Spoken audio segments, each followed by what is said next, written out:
Selamat datang di video A2. Di video ini, saya menjelaskan cara membaca prasasti Ciarutun. Ini prasasti yang saya maksud, foto prasasti ini adalah replika atau tiruan prasasti Ciarutun yang dipajang di Museum Sejarah Jakarta atau terletak di Kota Lama Jakarta. Sedangkan yang asli ada di Bogor, dekat dengan tempat penemuan aslinya, yaitu di Sungai Ciarutun. Prasasti ini terdiri dari 4 baris dan untuk membacanya, saya sudah membuat garis pembatas berwarna putih. Ini baris pertama, kedua, ketiga, keempat. Bentuknya memang tidak beraturan. Sebelum lanjut menonton video ini, perlu kita ketahui bahwa prasasti Ciarutun ini ditulis dengan aksara Pallawa dalam bahasa Sanskerta.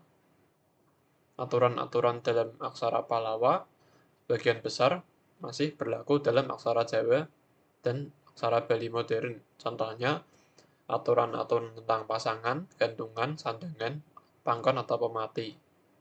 Karena itu, maka akan lebih baik kalau teman-teman sudah mengerti aksara Jawa atau aksara Bali. Tidak harus hafal, tapi mengerti aturannya. Sehingga akan jauh lebih mudah mengikuti penjelasan setelah ini jika sudah menguasai minimal salah satu atau dari dua itu. Kalau aksara Sunda masih kurang karena tidak ada pasangan atau gantungan. Memang ada pangkon, ada sandangan, tapi tidak ada pasangan. Tapi kalau teman-teman masih belum menguasai aturan tentang aksara, tidak perlu khawatir karena penjelasan saya nanti akan juga tidak banyak melompat-lompat. Akan step by step dijelaskan juga. Nah, tulisan ini adalah hasil ciplakan dari foto yang di atasnya ini. Ini baris pertama. Nah, ini tulisannya ada yang warna-warni, ada yang hitam, ada yang biru, ada yang merah. Nah, keterangannya ini merah atau pink itu berarti pasangan atau gantungan. Kalau biru itu sandangan suara dan sandangan panyaging wanda. Kalau dengan suara itu contohnya nanti mengubah bunyi A jadi A, I, U, E, O gitu ya. A panjang, I panjang, U panjang nanti ada. Kalau panyaging wanda berarti H. Contohnya nanti tah gitu. Ta jadi tah. Untuk tulisan yang berwarna oranye memang merupakan sandangan wianjana, tapi konsepnya sebenarnya lebih mirip dengan pasangan. Jadi saya beri warna oranye karena lebih mendekati warna merah. Contohnya ra dan ya. Jadi nanti ada k jadi kra, k, sa jadi sia gitu ya. Ada lagi hijau itu untuk pangkon atau pemati. Ini untuk baris pertama. Pertama ada wa ditambah wulu. Wulu fungsinya untuk mengubah A menjadi I, sehingga bunyinya menjadi wi. Kemudian ini huruf K, diberi pasangan K, jadi KKA gitu ya, K. Kemudian diberi lagi cakra. Cakra ini seperti pasangan Ra, jadi KKA, K gitu ya, ditambah pasangan Ra, jadi Kra. Kemudian ditambah tarung, jadi ada A panjang. Pada aksara Jawa modern, tarung memang sudah jarang diajarkan.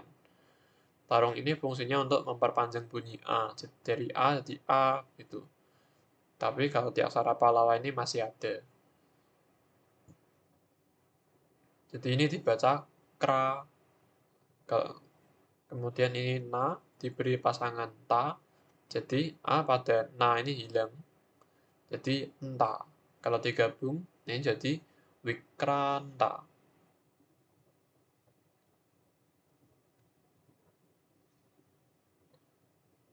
Ini pasangan ta merah. Kemudian ini sa diberi pengkal.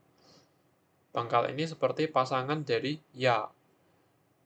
Jadi sa ditambah pengkal jadi A pada S ini sa ini hilang jadi sia. Sia kemudian ditambah tarung jadi sia. A-nya panjang. wa tetap wa, kemudian ini na ditambah wulu, wulu fungsinya untuk mengubah a menjadi i, sehingga bunyinya menjadi ni. Pa tetap pa, ta ditambah taling, taling fungsinya untuk mengubah bunyi a menjadi e, sehingga bunyinya menjadi t. Ditambah titik dua ini wiknyan menjadi t. Sehingga ini dibaca Wikrantasya Wanipate. Tulisan ini ciplaan juga, ini baris kedua. Ada kata Purnawarman. Ya, nanti kita bedah. Ini S yang diberi diakritik di atas ini sebenarnya dibaca sha, agak mendesis, jadi bukan S biasa. Sha diberi cakra, jadi shra, kemudian diberi ulu melik, jadi shri. Ulu melik ini fungsinya untuk mengubah a jadi i panjang, jadi shri. Ini ma tetap dibaca ma. Ini ta diberi wiknyan jadi tah. Ini pa diberi sandangan suku mendut. Suku mendut fungsinya untuk mengubah a menjadi u panjang, jadi ini dibaca pu.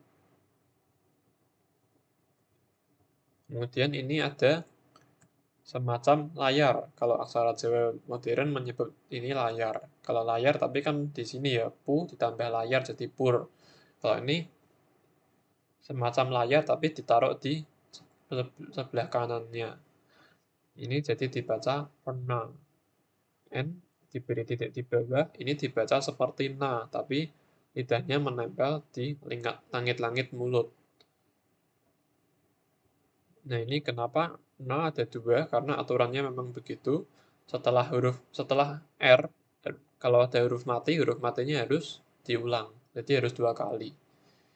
Meskipun dibacanya tetap purna, ya tetap sekali, tapi ditulis 2 kali. Supaya bisa ditulis 2 kali, ya ini ditulis dulu na aslinya, lalu diberi pasangan na.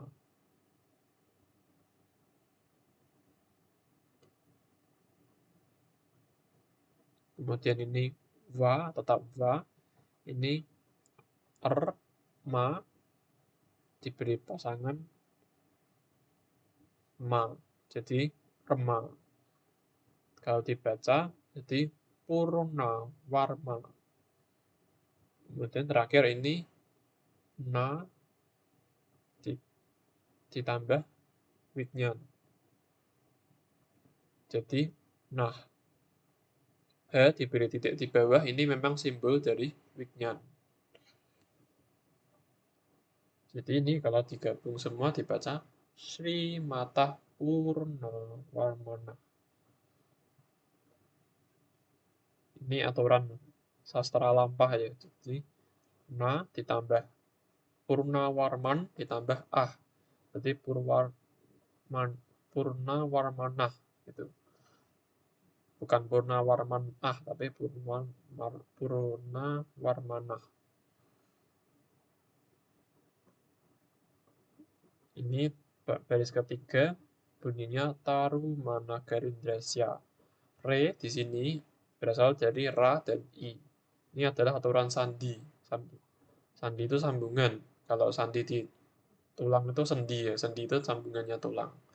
Kalau di aksara Palawa ini dan aksara Jawa kuno masih memakai aturan sandi, itu polanya menggabung a dan i jadi e. Ada a dan i bersebelahan jadi e. Dan nanti ada lagi kasus lain kalau a dan u jadi o. Ya, kalau kita bahasa sehari-hari kan kita ngomong kata-kata pakai, jadi pakai. Ada juga kalau di kalau, itu bahasa sehari-hari sekarang ya. Itu contoh pola sandi, tapi yang tidak resmi. Tapi kalau di aksara Palawa ini memang resmi. A ditambah I jadi E. Nah, ini ta ditambah tarung, fungsinya untuk memperpanjang bunyi A, jadi ta. Ini ra ditambah suku mendut. Suku mendut fungsinya untuk mengubah A menjadi U panjang, sehingga bunyinya menjadi ru. Ini ma tetap ma, na tetap na, ga tetap ga. Ini ra ditambah taling. Taling fungsinya untuk mengubah A menjadi E. Jadi ini dibacanya re. Ini na, huruf na diberi pasangan de. Jadi dibaca de. A miliknya na ini hilang. Kemudian diberi cakra. Cakra ini seperti pasangan ra. Jadi da ditambah pasangan ra jadi dra gitu ya. A-nya di da tadi hilang. Ini hilang, tambah ra jadi dra. Ini sa diberi pengkal jadi sia. Pengkalnya seperti pasangan ya. Jadi A-nya yang ini hilang.